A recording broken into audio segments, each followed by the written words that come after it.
Okay, well, in a world where we can call a consequence not necessarily negative, because remember, we're always presuming innocence, right? Okay, so when we're considering a consequence can be, the effect or the outcome, but not necessarily negative, right?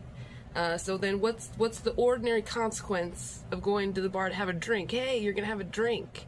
And then an ordinary consequence of leaving home is getting home, okay? So I'm really kind of mad at like the criminalization of getting home. And anytime you attack somebody in their car, you're interrupting important private business and potentially getting home.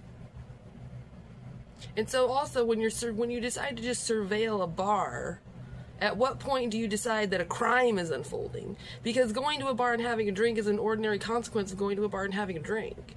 So at what point, and I'm aware of the tall glass, and you don't have to presume in my favor, I'm aware, but you're not supposed to be presuming either way at all, and that's why it's the presumption of innocence. That's why you're instructed. It's the presumption of innocence. So unless we're criminalizing going to the bar and having a drink and then criminalizing getting home, I'm not really sure why you have reason to be surveilling a bar. Is there something else that I'm not aware of that is, definitively criminal about being in a bar?